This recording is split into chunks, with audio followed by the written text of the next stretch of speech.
ಈ ವಿಡಿಯೋವನ್ನು ನೋಡುವ ಮುನ್ನ ನೀವು ಇನ್ನೂ ಕೂಡ ನಮ್ಮ ಚಾನೆಲ್ ಅನ್ನು ಸಬ್ಸ್ಕ್ರೈಬ್ ಆಗದಿದ್ದರೆ ಸಬ್ಸ್ಕ್ರೈಬ್ ಆಗಿ ಮತ್ತು ಈ ವಿಡಿಯೋಗೆ ಒಂದು ಲೈಕ್ ಮಾಡಿ. ಹಾಯ್ ಗೆಳೆಯರೇ, ಲೈಫ್ಲೈನ್ ಕನ್ನಡ ಜಿಕೆ ಅಡ್ಡಾದ ಮತ್ತೊಂದು ವಿಡಿಯೋಗೆ ಸ್ವಾಗತ.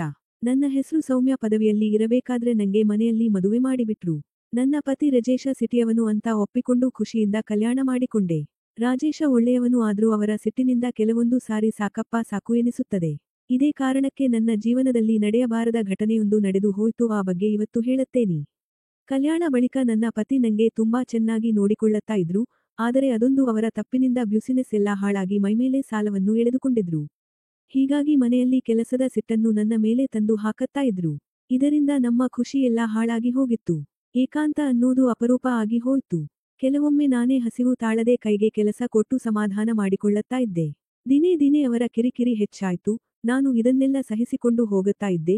ಇವರ ಕೋಪದಿಂದ ನಂಗೆ ನನ್ನ ಕಾಲೇಜಿನ ಸ್ನೇಹಿತ ರೋಹಿತ ನೆನಪಿಗೆ ಬರತೊಡಗಿದ. ಯಾಕೆಂದರೆ ಅವನು ಯಾವಾಗಲೂ ನನ್ನ ಹಿಂದೆಯೇ ಬರುತ್ತಾ ಇದ್ದ. ಇನ್ನೇನು ಅವನು ಬಂದು ಪ್ರೀತಿ ಹೇಳಿಕೊಳ್ಳಬೇಕು ಅನ್ನುವಷ್ಟರಲ್ಲಿ ನಂಗೆ ಮದುವೆ ಮಾಡಿಬಿಟ್ಟರು. ಇದೇ ಕಾರಣಕ್ಕೆ ನಾನು ಎಲ್ಲವನ್ನೂ ಮರೆತು ಬಿಟ್ಟೆ. ದಿನಗಳು ಕಳೆದಂತೆ ಒಂದು ದಿನ ನನ್ನ ಪತಿ ವಿದೇಶಕ್ಕೆ ಹೋಗೋಕ್ಕೆ ರೆಡಿಯಾದ್ರು. ವಾಪಸ್ ಬರೋಕ್ಕೆ ತುಂಬಾ ಸಮಯ ಬೇಕಾಗಿತ್ತು. ಹೀಗಾಗಿ ಅವರ ಹಳ್ಳಿಯ ಮನೆಯಲ್ಲಿ ಬಿಟ್ಟು ಹೋದ್ರು. ವಿಪರ್ಯಾಸ ಎಂದ್ರೆ ಆ ಹಳ್ಳಿಯಲ್ಲಿ ನನ್ನ ಕಾಲೇಜಿನ ಸ್ನೇಹಿತ ರೋಹಿತ ಕೂಡ ಇದ್ದ. ನಮ್ಮ ಮನೆಯಲ್ಲಿ ಅತ್ತೆ ಮಾವ ಮಾತ್ರ ಇದ್ವಿ. ಆದ್ರೆ ಅತ್ತೆ ಇತ್ತೀಚೆಗೆ ಅನಾರೋಗ್ಯದಿಂದ ತೀರಿ ಹೋದ್ರು. ಅವರ ನೆನಪಿನಲ್ಲಿ ಮಾವ ಕೂಡ ಹಾಸಿಗೆ ಹಿಡಿದಿದ್ರು. ಇಂತಹ ಸಮಯದಲ್ಲಿ ನಂಗೆ ನೆನಪ ಆದವನೇ ರೋಹಿತ. ಹಳ್ಳಿಗೆ ಹೋದ ಮೇಲೆ ಗೊತ್ತಾಗಿದ್ದು ರೋಹಿತ ನಮ್ಮ ದೂರದ ಸಂಬಂಧಿ ಅಂತ. ಅವನು ಮನೆಗೆ ಬಂದು ಮಾವನಿಗೆ ನೋಡಿಕೊಳ್ಳೋಕೆ ಸಹಾಯ ಮಾಡುತ್ತಾ ಇದ್ದ. ದಿನನಿತ್ಯ ರೋಹಿತ ಮನೆಗೆ ಬರೋ ಕಾರಣಕ್ಕೆ ನನ್ನ ಮತ್ತೆ ರೋಹಿತ ನಡುವೆ ತುಸು ಹೆಚ್ಚೆ ಸ್ನೇಹ ಬೆಳೆದಿತ್ತು. ಅಂದು ಒಂದು ದಿನ ಮಾವನಿಗೆ ಊಟ ಮಾಡಿಸುತ್ತಾ ಇದ್ದೆ. ಆದ್ರೆ ಏನೋ ಎದ್ದು ನಿಂತ ಅನುಭವ ಆಯ್ತು. ಅದರ ಕಡೆಗೆ ಗಮನ ಕೊಡಬಾರದು ಅಂತ ಅನಿಸಿದ್ರೂ ಸಹ ಮನಸ್ಸು ಕೇಳಲಿಲ್ಲ. ಯಾಕೆಂದರೆ ಬಹಳ ದಿನಗಳಿಂದ ಹಸಿವೆಯಿಂದ ಇದ್ದೆ. ಅಂದು ಊಟ ಮಾಡಿಸುತ್ತಾ ಇದ್ರೂ ಸಹ ನನ್ನ ಗಮನ ಆ ಕಡೆಗೆ ಇತ್ತು. ನಂಗೆ ಹಸಿವು ನೀಗಿಸಿಕೊಳ್ಳಬೇಕೆಂಬ ಆಸೆ ಹೆಚ್ಚಾಯಿತು. ಅವತ್ತು ಕೈಗೆ ಕೆಲಸ ಕೊಟ್ಟು ಸಮಾಧಾನ ಮಾಡಿಕೊಂಡೆ. ಮರುದಿನ ಸಹಿತ ಇದೇ ಘಟನೆ ನಡೆಯಿತು. ಮಾವನಿಗೆ ವಯಸ್ಸಾಗಿದೆ ಅಂತ ನಾನೇ ಸುಮ್ಮನೆ ಆದೆ. ಅಂದು ಅರುಣ ಬಂದಿದ್ದ. ಅಡುಗೆ ಮನೆಯಲ್ಲಿ ಕರೆಂಟ್ ಬರುತ್ತಾ ಇರಲಿಲ್ಲ.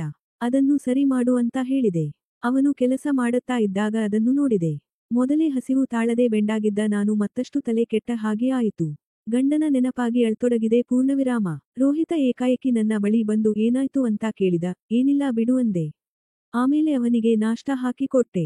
ಹಾಗೆ ಮಾತಾಡುತ್ತಾ ಕುಂತಾದ. ಅವನಿಗೆ ಮದುವೆ ಬಗ್ಗೆ ಕೇಳಿದೆ. ಅವನು ಮದುವೆಯಾಗಲು ಆಸಕ್ತಿ ಇಲ್ಲ ಅಂತ ಹೇಳಿದ. ಆಗ ನಾನು ನೀ ನನ್ನ ಮರೆತಿಲ್ಲ ಅನಿಸುತ್ತೆ ಅಂತ ಕೇಳಿದೆ. ಆಮೇಲೆ ಅಳ್ತೊಡಗಿದೆ. ನಂಗೆ ರೋಹಿತ ಸಮಾಧಾನ ಮಾಡಿದ್. ಅವನು ಎದ್ದು ಹೋದ. ಅವನ ಜೀವನವನ್ನು ನಾನೇ ಹಾಳು ಮಾಡಿದೆ ಅಂತ ಅನಿಸತೊಡಗಿತ್ತು. ಕೊನೆಗೆ ನಾನೇ ಒಂದು ವಿಚಾರಕ್ಕೆ ಬಂದೆ. ಮರುದಿನ ಮನೆಗೆ ರೋಹಿತ ಬಂದಾಗ ಅವನಿಗೆ ಚಹಾ ಕೊಟ್ಟು ನನ್ನ ಸೌಂದರ್ಯದ ದರ್ಶನ ಮಾಡಿಸಿಬಿಟ್ಟೆ. ಮೊದಲು ರೋಹಿತ ಮುಜುಗರಕ್ಕೆ ಒಳಗಾದ. ಆಮೇಲೆ ದಿನ ದರ್ಶನ ಮಾಡತೊಡಗಿದ. ಒಂದು ಒಳ್ಳೆಯ ಸಮಯಕ್ಕೆ ನಾನು ಕಾಯುತ್ತಾ ಇದ್ದೆ. ಅವತ್ತು ಮಾವನಿಗೆ ಬಟ್ಟೆ ಬದಲಾಯಿಸಿದ ರೋಹಿತ. ಆಮೇಲೆ ರೋಹಿತಗೆ ಪ್ಯಾನ್ ಸರಿ ಮಾಡು ಅಂತ ಕರೆದೆ. ಅವನು ಚೇರ್ ಮೇಲೆ ಹತ್ತಿದಾಗ ಧೈರ್ಯ ಮಾಡಿ ಅದಕ್ಕೆ ಕೈ ಹಾಕಿಬಿಟ್ಟೆ. ಅಷ್ಟೊತ್ತಿಗೆ ಅವನಿಗೆ ಗಾಬರಿಯಾಯ್ತು. ಕೆಳಗಡೆ ಇಳಿದು ಇದೇನು ಬೇಡ ಅಂದ. ನಾನು ಹಿಂದಿನ ಅವನ ಪುರಾಣವನ್ನು ಬಿಚ್ಚಿಟ್ಟೆ. ಅವನಿಗೆ ಸಿಡಿಲು ಬಡೆದಂತೆ ಆಗಿ. ಪ್ರೀತಿ ಮಾಡಿದ್ದು ಸತ್ಯ ಅಂತ ಒಪ್ಪಿಕೊಂಡ. ಆಮೇಲೆ ನಾನೇ ಅವನಿಗೊಂದು ಅಪ್ಪಿ ಕೊಟ್ಟು ಕೆಲಸ ಮಾಡಿಸಿಕೊಂಡೆ.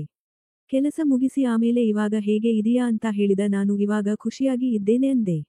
ಅವನು ನಿನ್ನ ಮಾತು ಕೇಳಿ ನನಗೂ ಖುಷಿ ಆಯ್ತು ಅಂದ. ಸ್ನೇಹಿತರೆ, ಈ ಕಥೆ ನಿಮಗೆ ಇಷ್ಟ ಆದ್ರೆ ವಿಡಿಯೋಗೆ ಲೈಕ್ ಮಾಡಿ. ಮುಂದಿನ ಕಥೆಯೊಂದಿಗೆ ಭೇಟಿಯಾಗೋಣ. ನಮಸ್ಕಾರ.